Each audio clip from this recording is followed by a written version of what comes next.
I feel like I'm living on borrowed time. I feel like I've already done everything. I think once you get to 50 to 100 grand a month, I think you can have a great life anyway. Imagine if you just sit there hoarding cash, working every day, trying to build out this business. One day I'm going to get away from it, and then you just hit by a car, bang, gone. All this money in the bank, never get to use it. So I try and live a little on the way. The world is a mirror that will show you anything that you show it, and it will shine it back onto you. So you have to consciously understand that everything you put out into the world, everything you say and speak is being spoken into existence, and that can be very powerful one way, or it can be very powerful the other way. You get people that go, oh, this bad thing's happening to me, I want to argue about, it's my choice to perceive it, and it's not my choice, it's not my choice. By doing that, you choose to put yourself in a worse position. Any time in my life I've had a problem, I've always seen it as an opportunity. I've never been a victim, because everything is given to me to either teach me a lesson and improve me and help me win and grow. So anything bad happens to me, I just have to brush it off and go, thank you, God or universal intelligence or whatever you believe in. Thank you for the lesson, and I know that you're guiding me to something greater.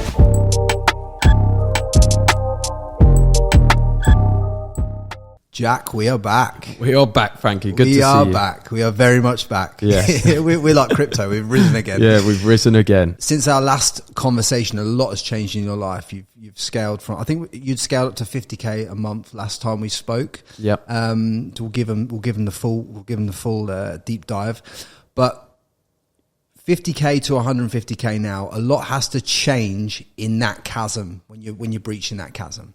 So I want to kind of get from you, for the audience, what has had to change in your reality to make that happen? Yeah, so the first thing for me is I had to figure out the systems inside of my business, because I'd bootstrapped everything together. I was just a young guy. I'd started a business. I'd had an idea. My business is a network, so an entrepreneur's network for guys that are missing, maybe they've made a bit of money, but they're missing the fighting, the camaraderie, the brotherhood, the experience with women, and they want a more well-rounded existence, a more well-rounded life, and some friends to go on the adventures with, because even if you've got all the money in the world, you've got no one to share it with, it's not worth having. So we basically had to figure out, that product was amazing, but we needed to systemize it and make it easier to buy and make more people know about it, and bring in sales reps. And probably what took us from 50 to 150k was before I closed everything myself. So I remember last time we were on the podcast, I was speaking to you that I was text closing. I was just speaking to people on DMs.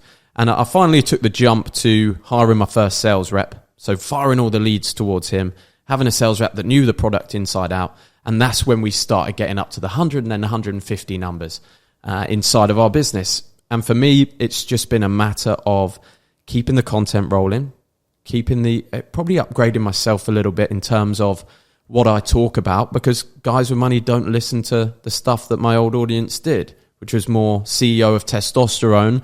Now I run off my own name, Jack Hopkins, and I talk more about the things that I'm interested in now, whereas before I made content for my older self. I made content for my 16-year-old self. Now I make content that I'd watch now. Yeah. And that's pretty much, without going into crazy detail, that's a rundown on how we did 50 to 150. I mean, how important was it, though, through that time to remember the things that worked that sometimes you can forget? I remember when I set up contentremoval.com back in the day that I signed all the biggest clients from cold email. And then all of a sudden, when I became successful to me, I started to do Google Ads, and I started to think, oh, why aren't Google Ads working? Well, it's because when I look back through my history, that cold email had generated me all my highest ticket clients. So is there a time looking back now where you think you kind of forgot some of the steps that brought you to the success, or have you had to get over those hurdles? 100%.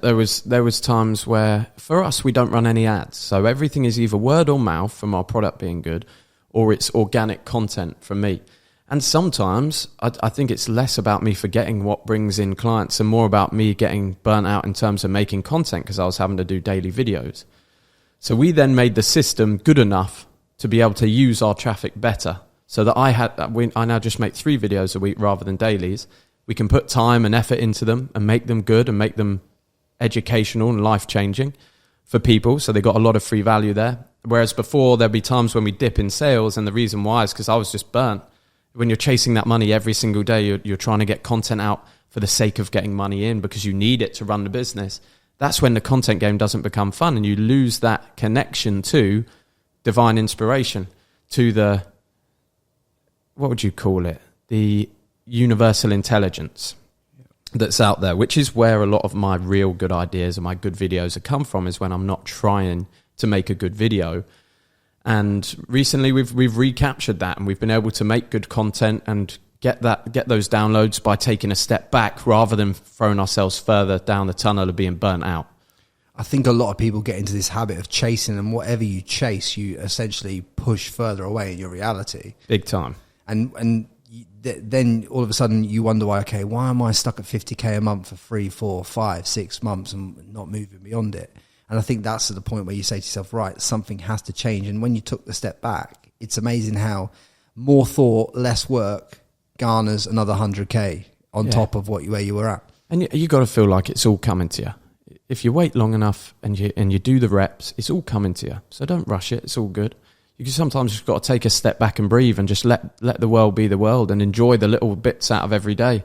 Whereas everyone's always chasing for this destination. And I'd luckily learnt that going from 10 to 50k, that it doesn't change your feelings of happiness and fulfillment internally. It does on the outside a bit. Obviously, it's better having more money and there's less money troubles. But all the rest of life's troubles, which are a lot of internal battles, really, it doesn't change that. So I knew that in order to get to 150 and now in order to get to 500,000 a month and $1 million a month, it's not really about the money anymore. It's about becoming the best version of you can possibly be, and building a lifestyle that you actually enjoy living is the major thing.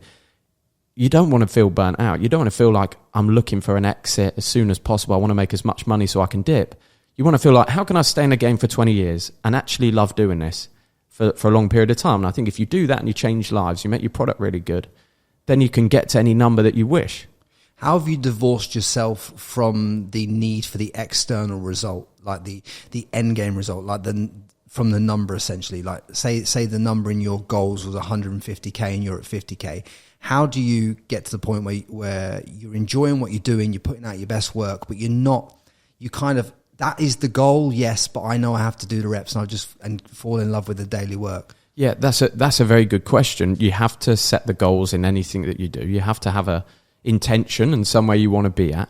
And I just set that goal and I reverse engineer it. What kind of reps do we need to do to get this result? And then I focus on just the daily reps, putting those in, getting the work done, making the videos, tweaking this, and not getting stressed about the result. Stress and the way you feel is all controlled by you. So I found myself having a pattern of thinking. Whenever I would not be achieving something that I wanted, I felt like getting stressed or angry would make it come to me sooner. If I got stressed or angry about it, that would somehow speed up the process. And over time, I've realized that it just hurts you. It just hurts the way that you enjoy your life now. So when you stay more present, you've got your goal, fantastic, yep, that's what I want to hit. But I'm happy now. I'm happy doing the things I am now. I can't like my work every day today. And then you come in and you do that. That's when you're far more abundant and you're far more relaxed and you're a much higher frequency and a much nicer person to be around. And that brings you everything that you need. One of the conversations we had at dinner the other night, actually, that I think will be impactful for this audience is we were talking about my addiction to energy drinks, weren't we? Yes. And how, a lot of you that previously listened to this podcast with me will know that many times throughout this journey, I've tried to cut down my relationship with caffeine, have a better relationship with it, not overdose on the stuff because it sends me into a negative thought pattern. It's fair to say.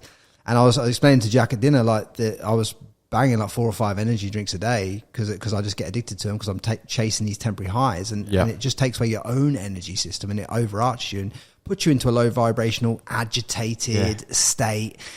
But I see people every day live in those equivalent states voluntarily, putting themselves in that state and wondering why they can't move the needle. And I want to tell you from my own personal journey that you kind of have to be willing to give that stuff up and remove it from your life to allow yourself the freedom to move forward. My girlfriend actually sent me something this morning, and I wonder if you've ever heard about this. She sent me this post on Instagram. Right after you wake up, your brain is in a frequency known as Theta. Theta is a brainwave frequency associated with rapid programming and hypnosis. You access this state right after you wake up and as you're falling asleep. These are the best times to repeat and or listen to affirmations with the intent on reprogramming your subconscious mind for the best results.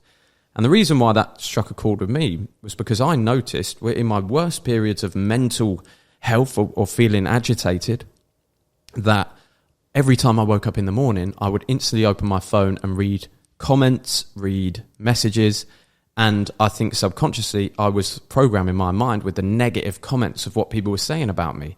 And I noticed if I pick my phone up first thing in the morning and that's the first thing I do, my whole day is heavily impacted.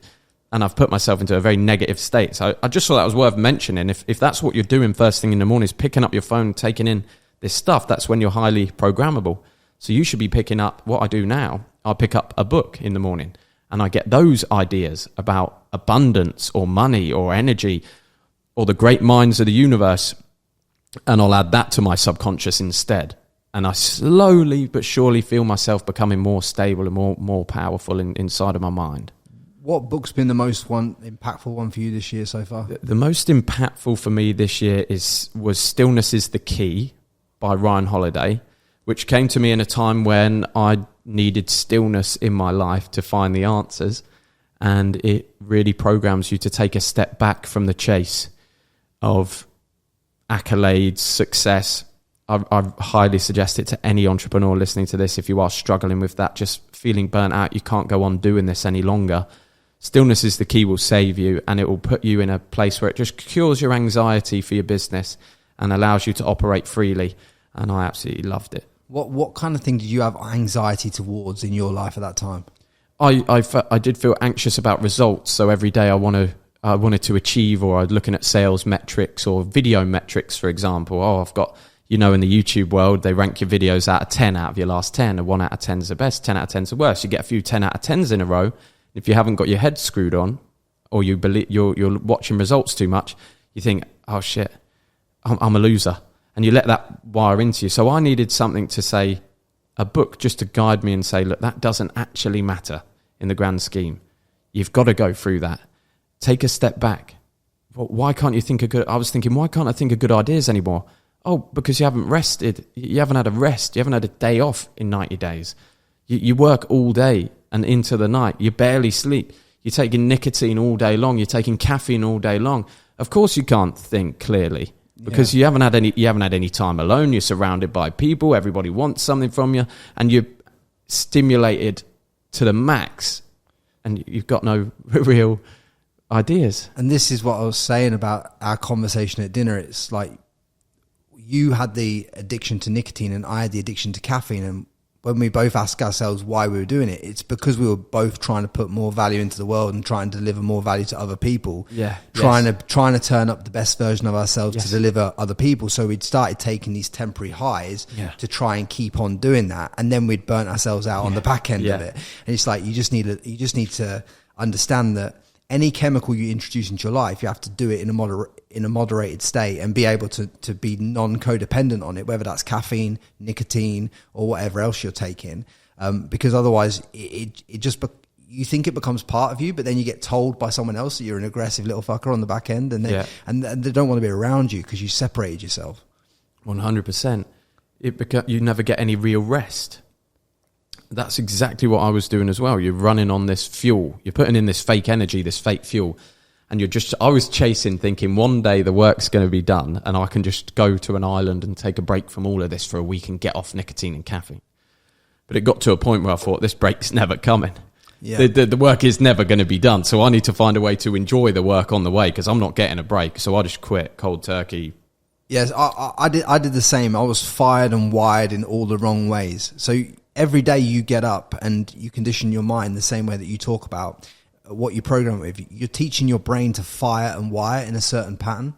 So if you get up every day and you tell yourself that you need one Monster Energy or one Bang Energy or one other brand energy drink, and then all of a sudden that's not enough anymore, so now you need 2 just to get the same feeling.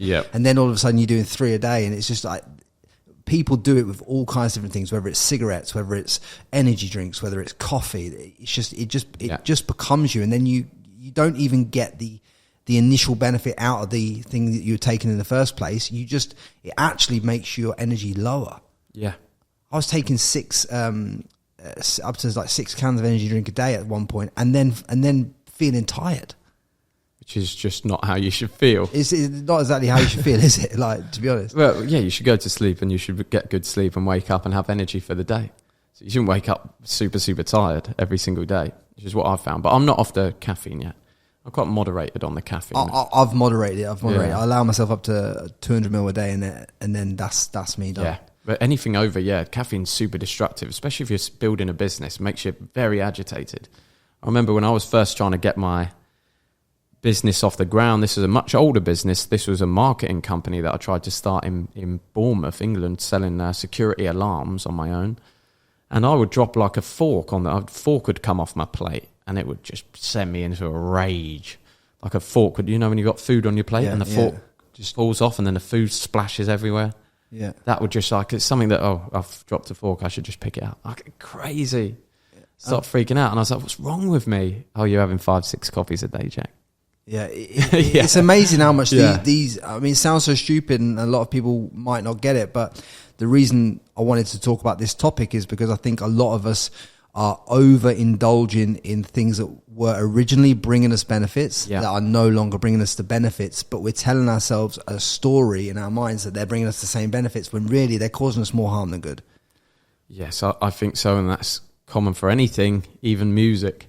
I've found as well. You over listen to music, it doesn't sound good anymore. It releases dopamine. You're frying your dopamine sensors. It's the music you listen to. So you're not listening to music throughout the day, or how are you processing with that? So basically, sometimes if I find myself getting addicted to music, and some people might have the same feeling about this, you go to the gym, you listen to music. When you get back to work, you stick music on. When you wake up in the morning, you stick some music on. Before you go to sleep, you've got a playlist on. That's not a healthy way, in my opinion, to listen to music, because it ruins the music. You're listening to so much music that it stops sounding good. It's releasing dopamine, which you actually need to keep hold of. You need to detox off dopamine and keep it at base levels so you can find enjoyment in simple tasks. And music kind of throws that off. And I absolutely love music, but I just try and listen to it maybe on a drive. Especially we've got this car downstairs, the Bentley convertible. In a drive, you get that on, listen to a few songs, fantastic. No music in the gym sometimes, and no music when we're working in the house. So we only listen 2 or 3 songs a day, 4 or 5 songs a day. And we try and do that, and the music sounds amazing when you listen to it, compared to just always being plugged in. And what's happened to the productivity in relation to you when you've cut down on the chemicals and then cut down on the other dopamine things? You become able to see clearly. You don't feel like you're rushing anymore. Your ideas come back to you. And your productivity is much greater because you're no longer drawn to quick dopamine fixes like the phone. So if you're super high on your dopamine tolerance, you constantly need stimulation from a TikTok or a Instagram reel. You'll find it difficult to do your work. You'll get distracted. You'll put a playlist on. Maybe you start listening to a podcast. You get distracted from your work. You can't sit down and focus. In the middle of your workout, you're going on your phone. Your workout's not as good anymore. And I found when you get back to those baseline dopamine levels, you're in the gym and you're enjoying it again because you're like, this is more interesting than the rest of my dull day with no stimulation. The gym becomes stimulating again, and work becomes stimulating again. So it literally is, from when you've gone from 50k to 150k in your life per month, it's literally been more about self-control than it has about anything else, really. Yes. Everything starts within. You don't develop your net worth further than your level of self-development, I strongly believe. You become a man that can make 150,000 a month, and now I'm working on becoming a man that can handle and make and allocate properly 500,000 a month. And it's going to take another big mindset shift. I know that already. I was talking to my business partner Bill about it last night. We were on the beach, both feeling like we're in new uncharted territories. And we just said, who do we need to become to get to 500,000? And we both agreed that to get to 500,000, we need to stop working inside of the business and start working on the business. So we need to learn to build teams, and we need to learn to build a good culture and get the right hires in the right places. And we both need to spend time alone, thinking in solitude and resting and repairing ourselves so we can bring energy to a team, so we can speak to people on a weekly meeting and bring some energy and be leaders in the team. When you work in the business, you're tired, you're agitated, you can't be that strong leader. So that's where we're thinking of going now. We're going to take rest. We're going to actually work 5 days a week and take 2 days off. Have you ever heard like everybody else? Have you ever heard of a book called the it's the 12? I don't know if it's like the 12-week year or something like that, but it's all about if you take stints of four lots of 12 weeks, because there's more than, obviously in some months there's more than 4 weeks in a month, you end up with this like 3 weeks to a month off in between. So you take 12-week sprint, it's like 3 or 4 weeks off, 12-week sprint, 3 or 4 weeks off, and it allows you to recalibrate, reset before you go again. You know, so you can literally you've already pre-programmed the time in that you're going to rest and just think before you go again. I listened to Patrick Bet-David talk about with his YouTube channel. He got his YouTube channel to certain milestones, and then he would take 2 or 3 months off or 1 month off, which was counterintuitive to what you'd think, because you'd think when you hit 500k subscribers, you'd think, right, now let's go get 600-700. But he was like, no, break. What have I got to do to close the gap between here and 1 million? Which is big for me. Which is powerful for someone like you who's trying to grow a YouTube channel, and someone like me, because like I'm just at this moment in time now where I'm just about to hit 30k. Right, that's a big milestone to me.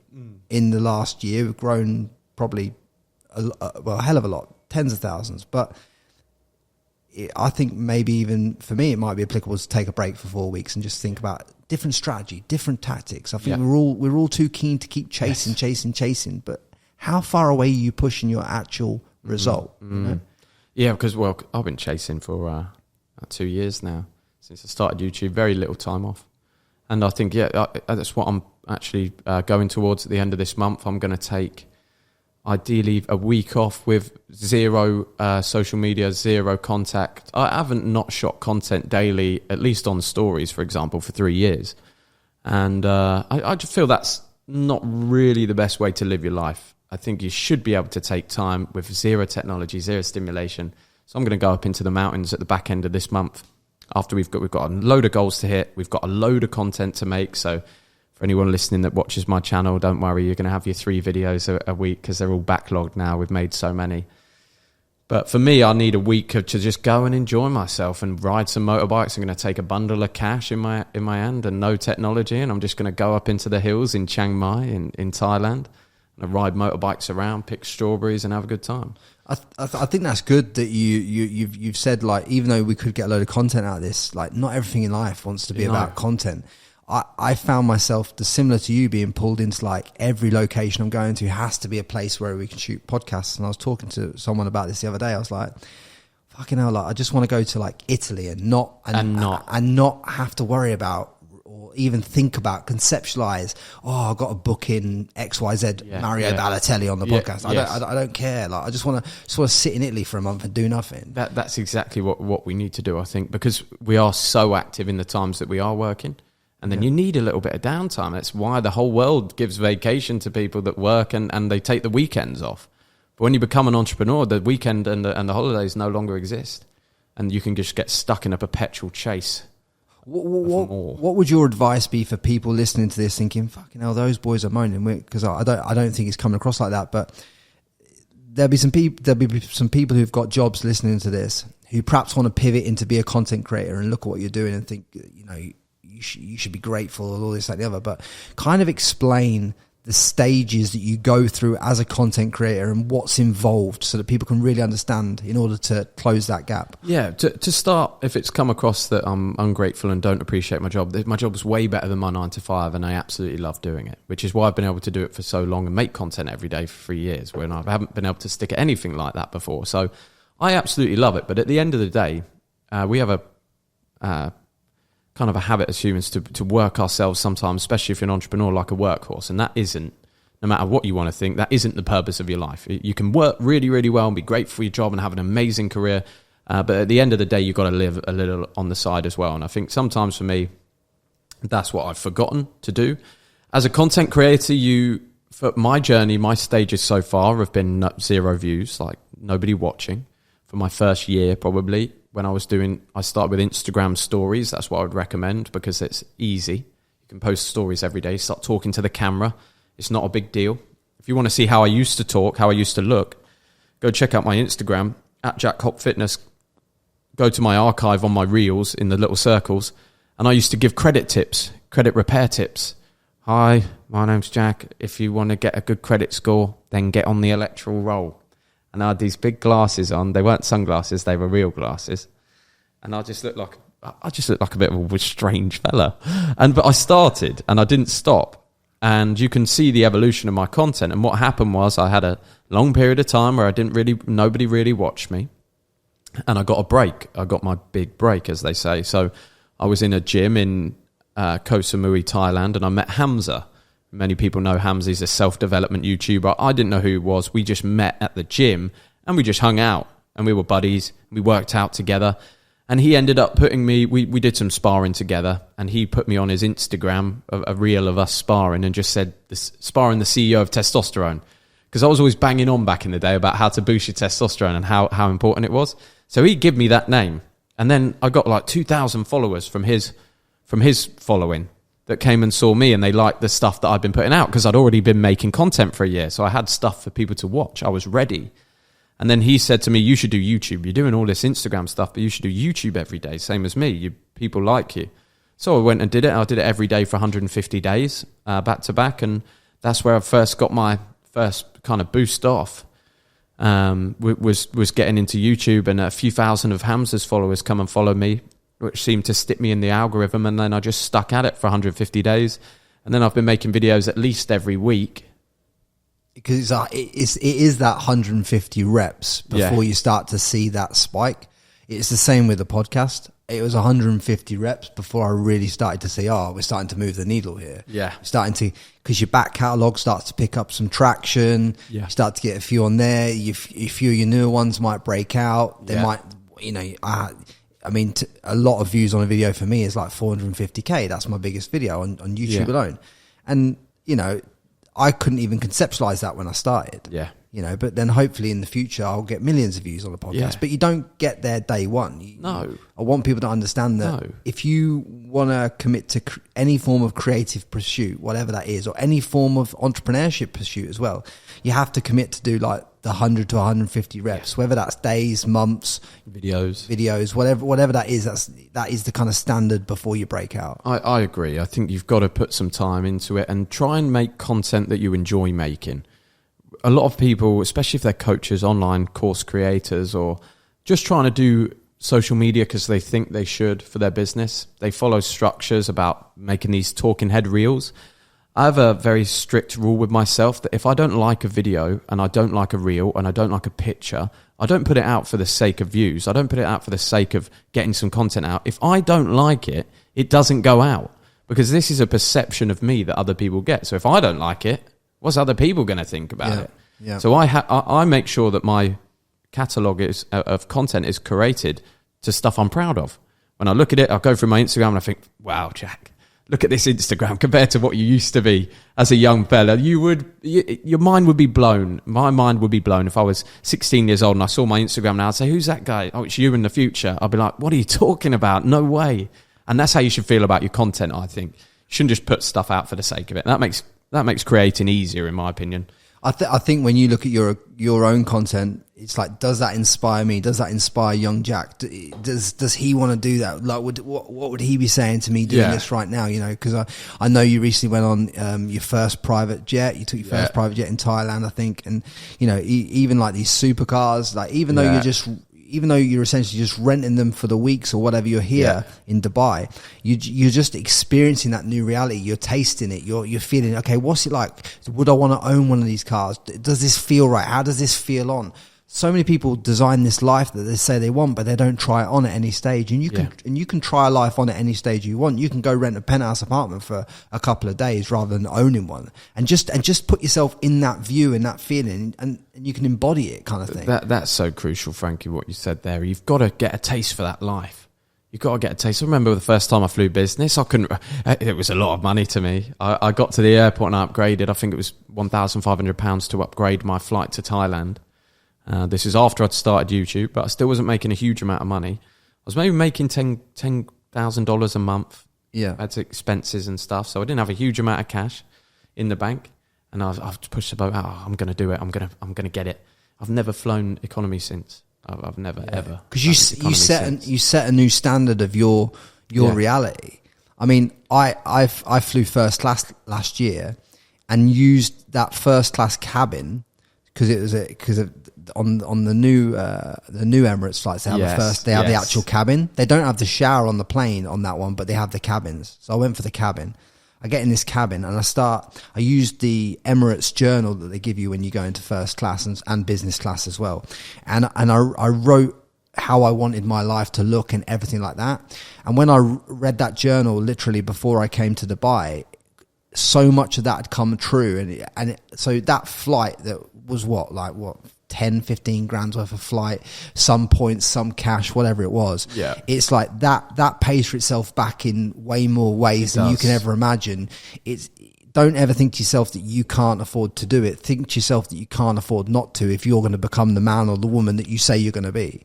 That's the way I look at everything. Quick one for you guys. This podcast is sponsored by contentremover.com.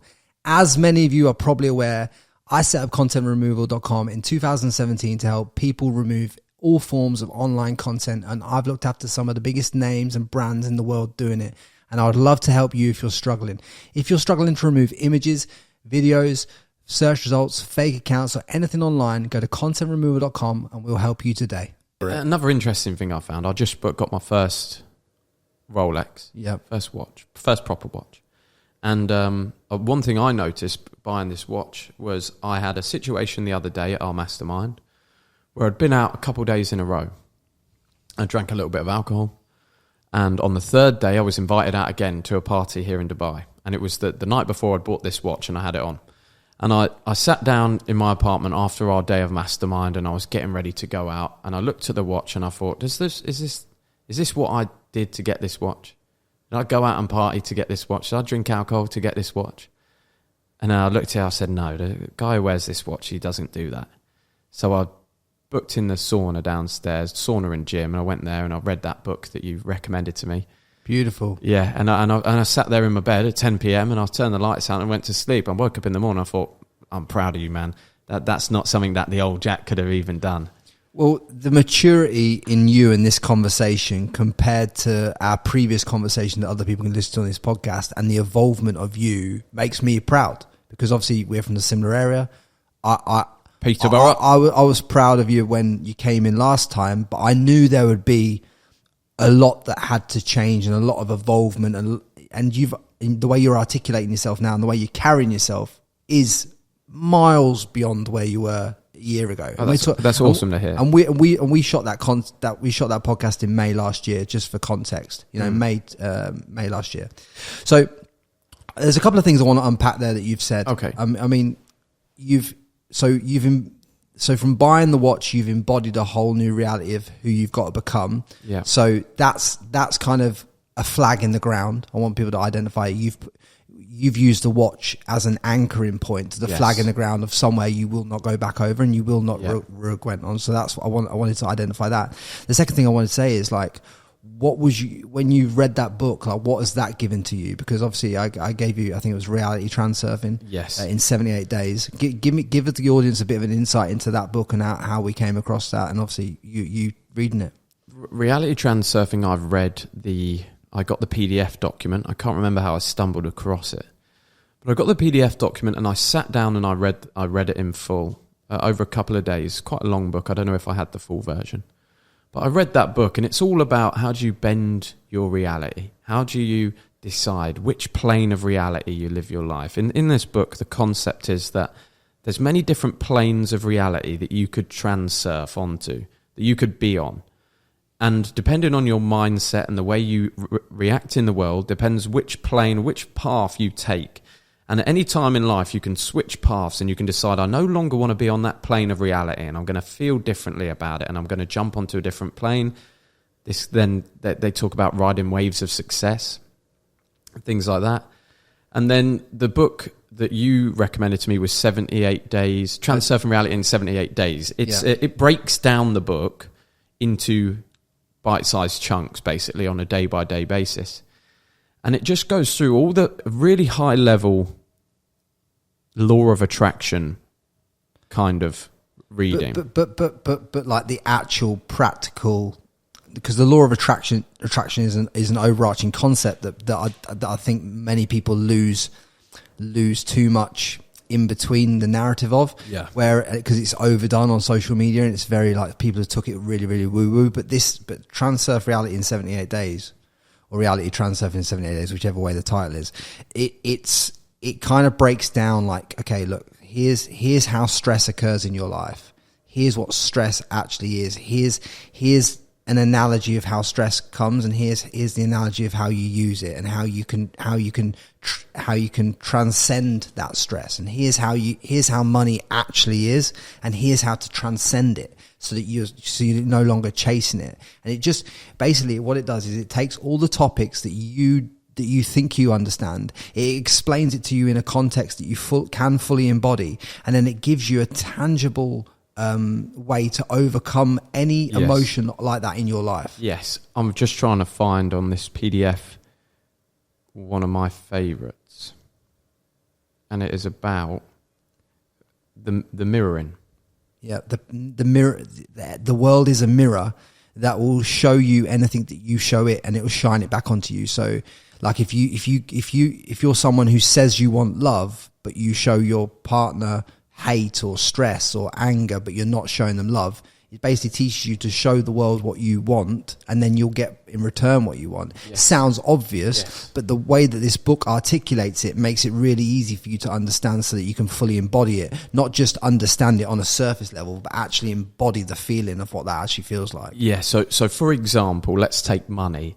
If you have negative thought patterns around money and you believe money to be evil, everybody wants money, right? Nearly all people want money and they want to be rich, but where the rich actually get rich and other people don't manage to ever break the cycle is, if you look at somebody with a Ferrari, if you look at somebody who's made a lot of money and you say, God, they must be a criminal, they must have done something wrong, they've screwed people over, and you feel that way about money, even no matter how much you want money, it will never come to you, because you've told the reality, I believe that to be evil. And then reality will say, okay, well, we don't want you to be evil, so we're not going to give you that since you think it's so bad. That's the mirroring.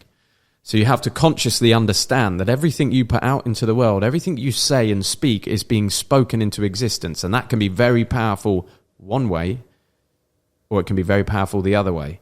And you just have to decide which one you want to take. Yeah, because you can close the gap between any reality you so choose. Just be very careful what that reality is. Which one you choose, that you're shining in, because it all comes back round. Like, for argument's sake, if you stub your toe and you go out into the world stressed and angry, it's amazing how you'll hit every red light. Yeah. You'll hear every sound of someone chewing their food. You'll hear this, you'll hear that, because you've just raised your consciousness to feel all these emotions around all these things that previously piss you off. Whereas that's you getting the mirror back of what you say you don't want. Yeah. And the world just gives you more and more of it until you break that cycle. In this book as well, Transurf from Reality, they talk that reality is just perception. So our realities can be very, very different in the same logical events in time and space. Our realities and perception of these events are very different, and the way they impact us can be very different. And that's just based on how you perceive the world. You can perceive the world any way you want. Rich people find opportunities. Broke people find problems. Any time in my life I've had a problem, I've always seen it as an opportunity. I've never been a victim of anything, because I can't be a victim, because everything is given to me to either teach me a lesson and improve me and help me win and grow. So anything bad happens to me, I just have to brush it off and go, thank you, God, or universal intelligence, or whatever you believe in. Thank you for the lesson. And I know that you're guiding me to something greater. And that makes life a lot more enjoyable. Because it's an opportunity to grow. Like if your flight gets cancelled, you obviously weren't meant to be on it. You don't have to see it as a negative thing. No. If you were meant to be on that flight, you would have been on it. Things just happen. They're not good or bad. Yeah, this is it. So there's a famous story, isn't it, about the guy whose child was going to be called up for the war, and he broke his leg in a horse riding accident. Now, his perception could have been that was a bad thing, but when they came knocking on the door the next day and his son couldn't be called up to go and fight, war to be killed, to be killed, which his brother was, then obviously what you perceived in that moment that could have been negative in that moment, him breaking his leg, actually saved his life. Yes, and that is there's no truer look at reality than that. So when you see something and you just understand that it is a choice how you perceive whatever's happening in your life. That is a conscious choice. And you get people that go, oh, this bad thing's happening to me. I want to argue about it. It's my choice to perceive it. And it's not my choice, not my choice. But by doing that, you choose to put yourself in a worse position. Yeah. And there's no benefit. I totally agree. You cannot change the things that happen to you in your life. You can only change the way that you react and perceive them as a man. And that is that is the essence, I believe, the essence of my business, the essence of my channel, is becoming a man who can cope with these situations and give his best self to the world in any situation, and becoming that person. So no matter what is thrown at you in life, you know how to deal with it. And that's what I'm trying to become, slowly but surely. So obviously, we're both in Dubai at this time. I was previously recording podcasts anyway, but we've both gone to this mastermind now. Yeah. And we were there for 3 days. And to give people context, this room that me and Jack were in were with entrepreneurs that were earning between 100 to 500k per month, right? But we were lucky enough, me and Jack, to spend time around Tim Amu that sold fan bites for 37 million. Brian Makeda, that's doing 500k a month, and he's a wizard at YouTube ads. Charlie Morgan, who's earning $1 million a month. Will Brown, who's earning like 500k a month. And I wanted to ask you what you personally, some of the lessons for this audience that you pulled out of it yourself. Yeah, for these guys to get to high level business, you have to remove yourself. So the things that get you to 100k a month or even 50k a month is often a lot of work from the founder, and being inside the business and getting things done yourself because you've got no capital. Once you've got capital, you no longer need to do things yourself. You need to allocate that capital to building systems, to hiring the right people, to freeing up your time to make the big money moves. That's what takes you to the next level when you get to 100k and you want to get to $1 million. When you get to $1 million, you want to get to 10 million, you want to sell companies. It all becomes thought process. It becomes mental models and structures. You have new mental models for the way you see the world and how you perceive work.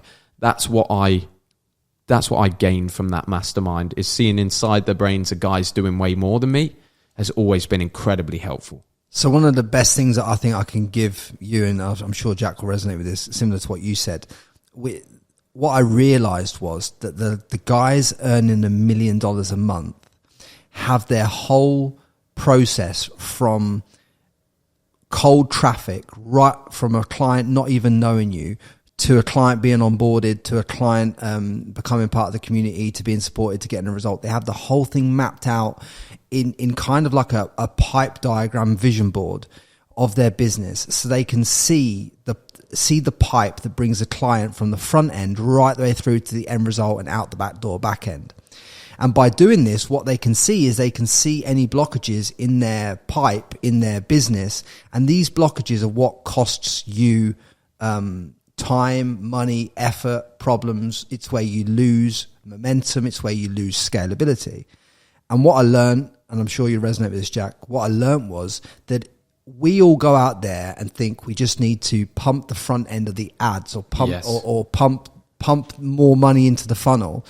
But we don't realize that if the submarine's already got a crack in the submarine, if you imagine scale as a submarine, and the submarine is got a crack, but then the crack doesn't matter when you're at 100k. But then as you scale it down, and the submarine starts sinking to 500k a month, that is the point of failure that blows up and costs you a lot of money. The pressure builds. Because the pressure builds, and you have to any bottlenecks within your business when you map it out that way, you can see and conceptualize where the problem is.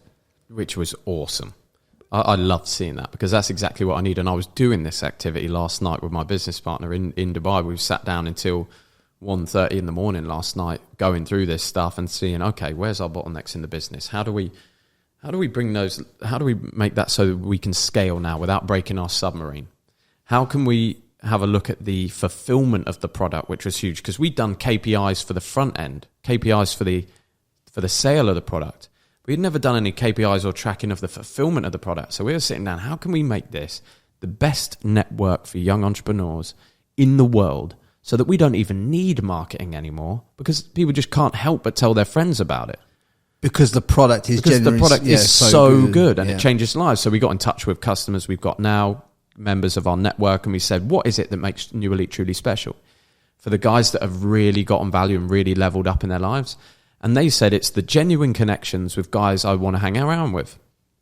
So we then instantly realized we're not basically forcing people enough to go and meet up in person. We need to make sure that when someone joins the network, they know you have to do the work to go. We've put these people all together. They're out there and they're open and you're in a community now, but you have to meet them in person. Because everyone we spoke to that's seen huge value in the New Elite is guys that have made the effort to meet up together, build businesses together. We've got one guy, due to connections he's made within the New Elite, he's now flying on a private jet. He's just been invited on a private jet back to the UK because he met someone and they made a connection. Have guys doing business together. Guys in Dubai right now, 4 or 5 guys that just came here with me because they joined the network and we hang out together. So we're figuring out how do we make everybody experience that, and that's going to be huge for us. Because obviously, essentially, by laying that out, you've seen that's your bottleneck. Because now you know, okay, in order for them to get the result that they need out of this network, they need to meet in person, and by meeting in person, that allows them to talk about their profound result within this product, because that is what's getting us the most profound results. Yeah. So. And before that was all laid out on the diagram, before you started to lay out your diagram, how can you see your bottleneck? So what I'm saying is that many of you listening to this will have a business that will be stuck at 20K, will be stuck at 50K, be stuck at 100K, be stuck at 200K. Wherever you're stuck, you're stuck. There's 2 things that need to happen. One, you need to change your internal reality, because that's the most important piece before the map. It's how you feel internally, and can you become the person, the man, the woman, the entrepreneur that can scale to these levels? Yeah. Do you even believe you are worthy of that? If you don't, you need to first get there. Once you've got there, you need to map out the systems and the processes in every part, end to end, from person doesn't know you to person being involved in your product and the end thing. And then when you've got those 2 things, you can now see how you evolve and step into this new reality that you want to step into, and this new level of income generation that you want to step into as well. 100%, and just be happy now. Everybody's looking for a result to give them the feelings that they want to feel, but they don't realize that all the feelings you're ever going to feel, every way you want to perceive the world and want to be, it's already inside you. So you can feel good now. Feel good on the journey. Feel good whilst doing the hard work. Feel good whilst doing everything you just said about building out the business. Just don't feel so angry and agitated about it. Yeah. What were some of the things that you noticed about the lads in the room that were earning a lot more than us? What were some of the what things what else were we missing? I have a lot of respect for the guys in that room and the amount of money that they're making, but personally, I can tell you right now, I would not trade places with a single one of them. And the reason why is because although they've become very, very good at business, and some of them very, very good in a lot of areas in their life, but there's a lot of people there that are very, very good at business, but they've let everything else slip. They've not focused on anything else, and you can see it's kind of killed them behind the eyes. They're holding on for dear life to this funnel and this scaling, and their whole identity is built on their business. And that's really not what you are as a man. Business is very important. Having money is very important. But if you do that and lose your ability to function, your ability to enjoy life, you can't fight. You've got no experience with women. You're not training every day. You can't train because you've not got enough time. You're not going on vacation or seeing your friends anymore. What kind of life is that worth living? So yeah. I wouldn't trade places with people there, because I believe in balance, and I believe you can only grow with this balance. If it tips out, you'll end up with all the money in the world and you'll be unfulfilled, and there's no point being there. Yeah, I think balance is probably I don't think the balance is, I know how you're trying to articulate balance, but I think I'm trying to figure out what a better word for it would be, because balance, when you optimize for balance, that's when you well-rounded, maybe. Well-rounded. But I get what you're trying to say there, because obviously, like, one thing I will never compromise is I never compromise my workouts. I never compromise me living near a beach to make more money or to do more podcasts and this, that, and the other, because I just won't compromise it. I've got a way that I'll move my life. And like we were talking about the other day, I think once you get to 50 to 100 grand a month, I think that you can have a great life anyway. Like, I think that from there, obviously you want to optimize to earn more revenue and do more things, but you essentially you're pretty fucking set if you know who the fuck you are. Exactly. And there's enough time in the day to do your business and be well-rounded in your life. You do not need to be working every hour of the day. You need to be Tim Ferriss's 4-hour work week. That's what you need to be. And actually enjoying your life, taking mini retirements, having a business you can step away from. You don't know when you're going to be taken from this earth. Yeah. Imagine if you just sit there hoarding cash, working every day, trying to build out this business. One day I'm going to get away from it, and then you just hit by a car, bang, gone. Yeah. Done. Yeah. All this money in the bank, gone. Never get to use it. So why try and live a little on the way? Just try and have a little bit of joy on the way, because then at least you got something out of life. Right now, I feel like I'm living on borrowed time. I feel like I've already done everything. I feel good now. I've done everything I wanted to do, but I've lived such a crazy and wild life, and with so many experiences at just 25 years old, that I'm just grateful for anything now as a plus, anything now as a bonus. Yeah, and I think living that way as well. I mean, I didn't even get to Australia until I was like 25, 26, but it absolutely changed my life and the way that I see the world, and that's why I have these non-negotiables about where I'll live and how I'll move, and I won't let the money piece compromise certain areas of my life. The last thing I don't want to get fat just because I'm chasing another 200 grand a month. It just seems like a trade-off that's never in a million years worth the trade. You cannot trade any part of your health for money, or even the thought of getting more money. It just blows my mind how anyone would do that. I really admire that Patrick Bet-David, Tony Robbins, these kind of characters. They seem, well, I don't know them personally, but they seem super well balanced in their lives. They've got all the money, but they've also got families, and they also seem to have a really good time and be positive and be in good shape and look after themselves. And they're not super tired and burnt out. And it's interesting what you told me about Patrick Bet-David taking this time off. You can see that with Patrick, because he always comes with a fire in his eyes. And if you've lost that fire in your eyes, you've got bigger problems than scaling your business. You've got to get that back. Yeah, and it's hard to get it back unless you take that break. Yes. I even took a few weeks off recording episodes because I had a big bank of episodes banked up, and it did make a massive difference just having that time. Just go.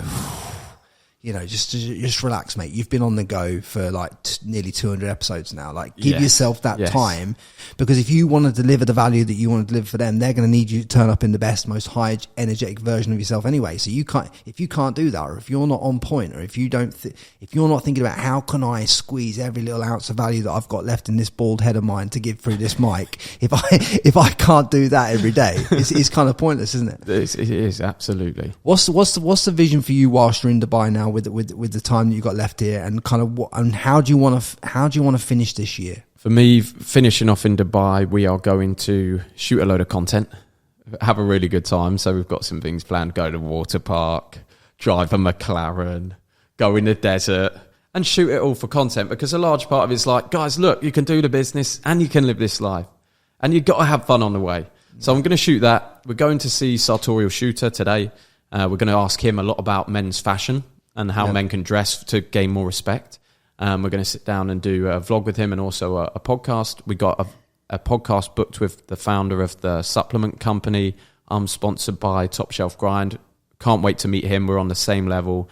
So maybe not the same level. He's way more successful than me, but same vibe, same mindset. Yeah. In terms of who we are as people. So I'm meeting up with him. We're shooting a load of content, and we're going to do a meetup inside the New Elite. We're going to hire a yacht for the boys that are in our network, and we're going to do a video with them.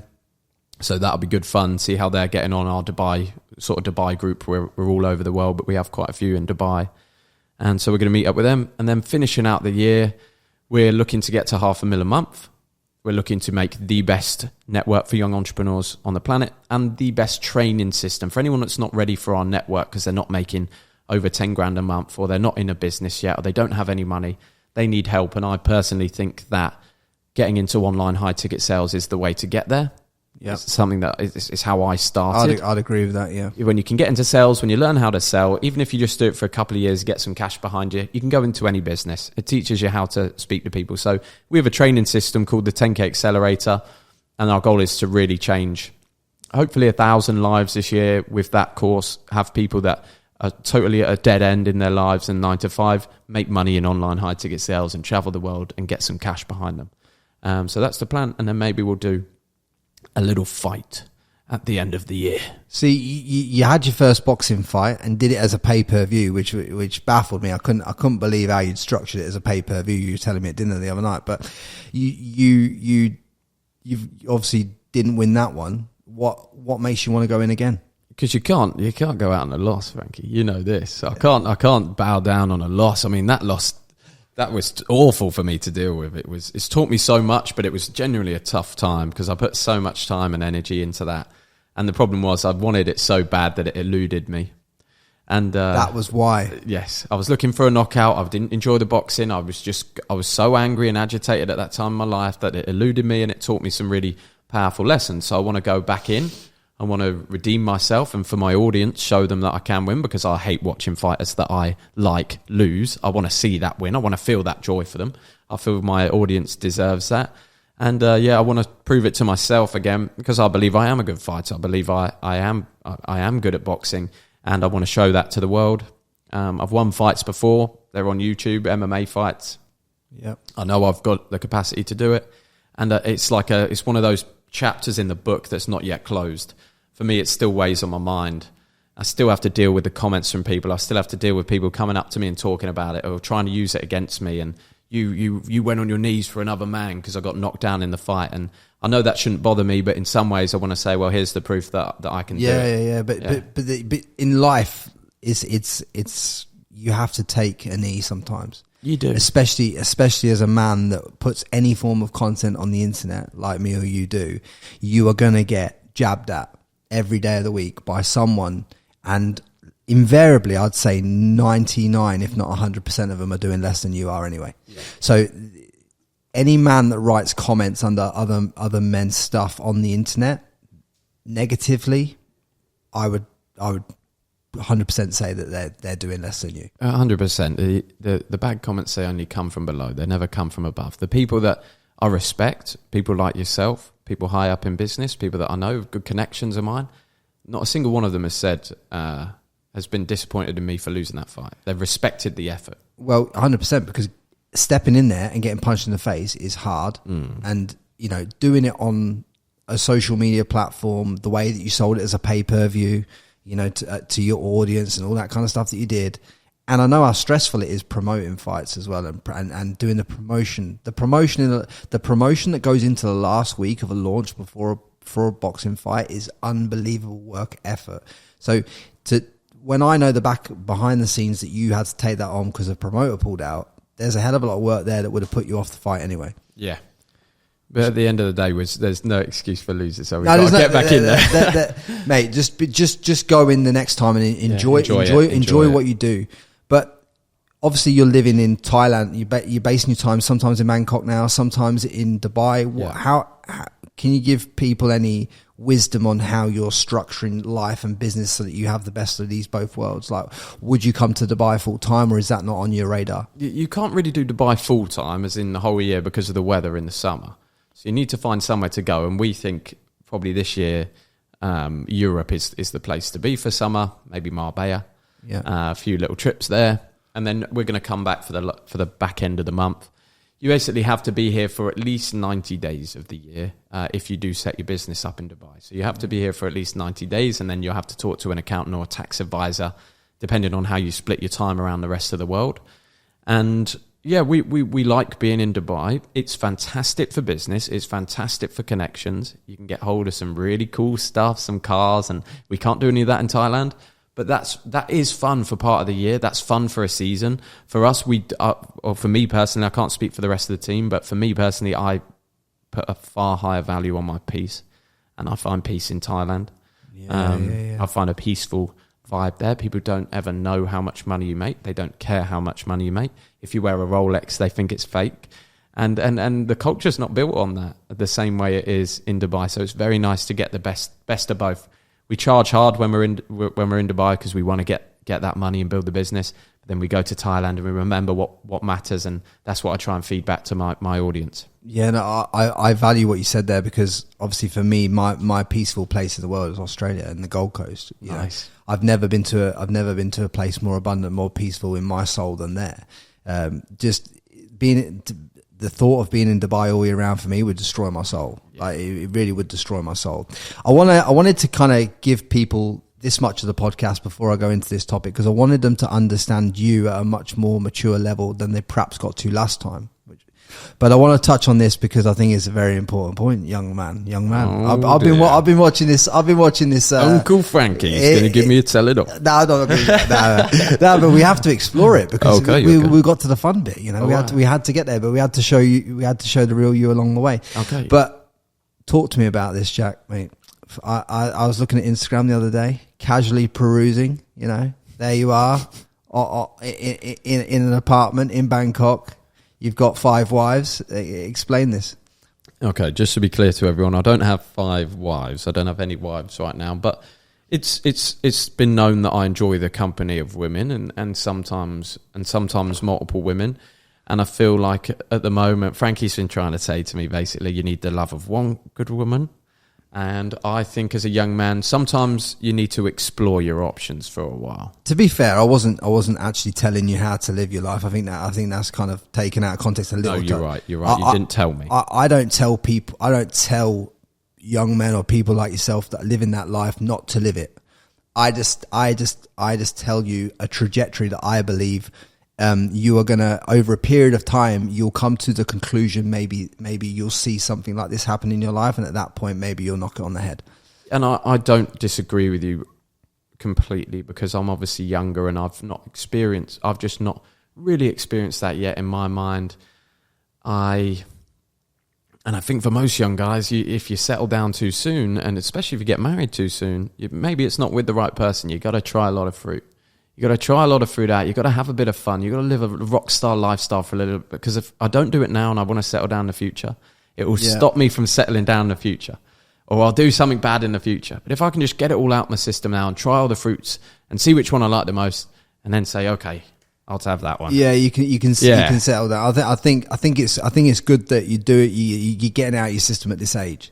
Is kind of thing. So I have to smile when I look at your social media. I smile. I often smile to myself because I remember young Frankie who landed in Australia and saw all the fruits that are on offer there, and I remember my life and how it was, and how abundant it was, and the busy but I also remember on the other side of that how soulless I felt in certain chapters of my life, and how, you know, doing certain things too much, it didn't bring brought me some pain in other areas of my life. But I realized that a man potentially has to go through these chapters because what you learn on the back of that, and it allows you to deal with the internal triggers that you wouldn't discover unless you took that path. Yeah. Which is a very powerful thing. So that's why I don't go around saying, "Hey, Jack, don't do that." I'm like, Jack, this is how it's going to roll. And to be clear, there's one thing there I agree with you completely. One night stands, for example, are empty. Yeah, they are completely empty. You can have as many of them as you like and think you're a playboy, and you will not find any fulfillment in it, and it's not important. I look for love.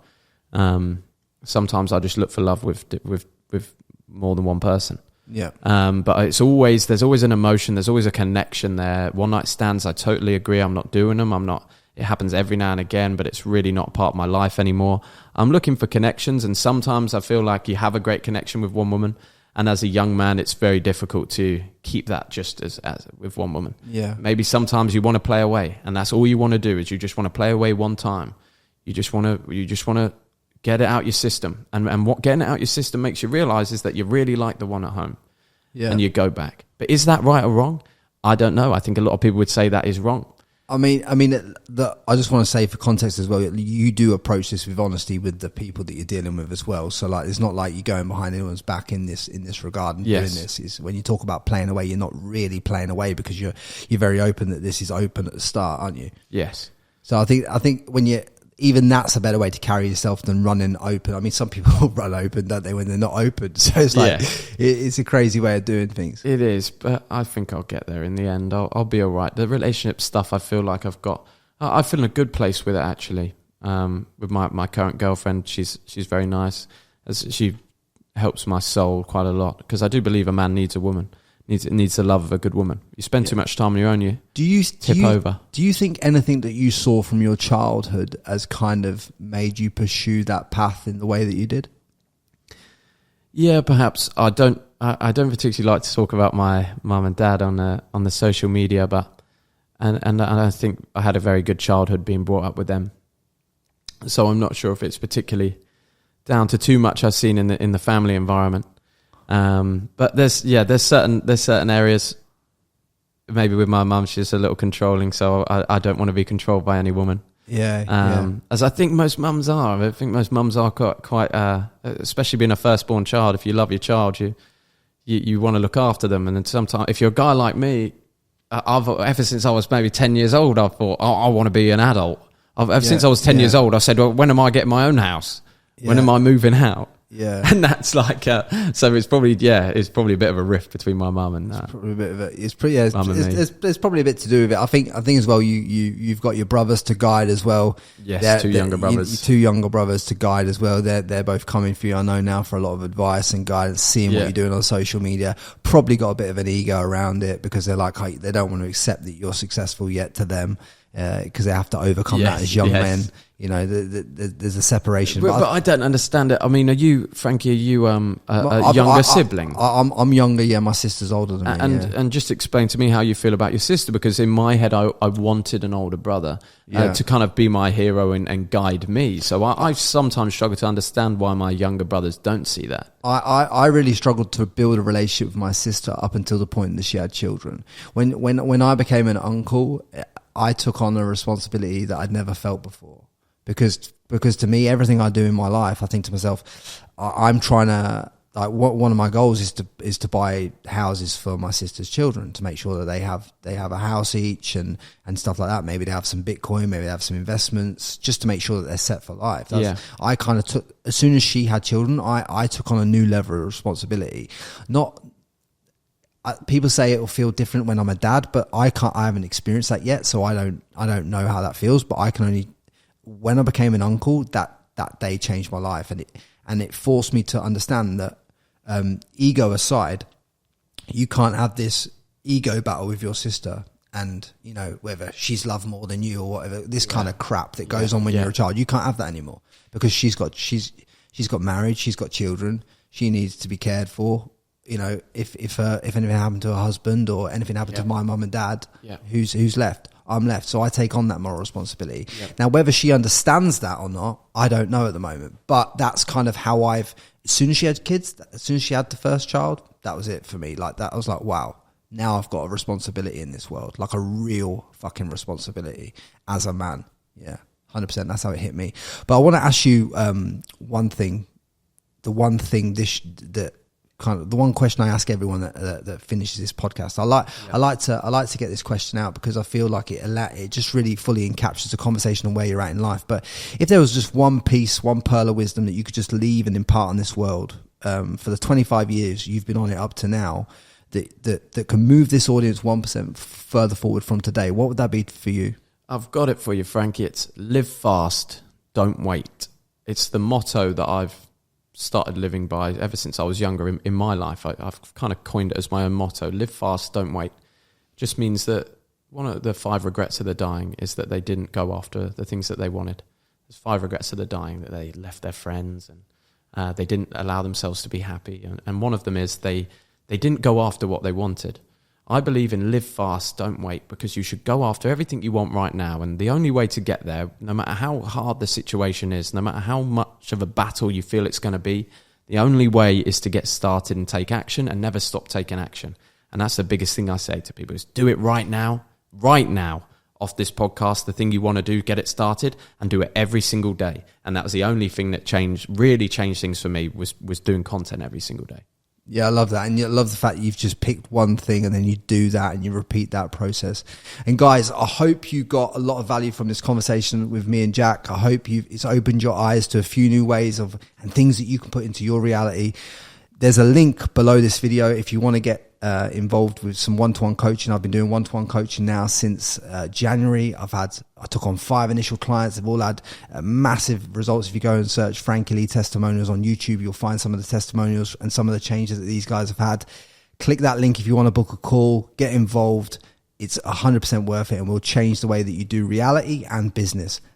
Just to be said, Frankie Lee will change your life in terms of coaching. I've very fortunately had it for free over the last 3 days, and he can give you some huge mindset shifts that are going to be critical for me getting to that multi-millionaire level. So if you're in a similar position to me, or even if you're not, if you're in any business, Frankie Lee's your man. I appreciate that, man. I wasn't expecting you to say that. He didn't ask me to say that. No, He didn't ask me to say that, but I've been around Frankie last 3 or 4 days, and it's been a big change. Very valuable coach. I appreciate that, man. Shake my hand. And guys, do me a solid favor. Subscribe to this on every platform. I want you to win on every single level of your own being. Much love. Guys, do me a solid favor. Drop a comment below this video and let us know who you want on the podcast next.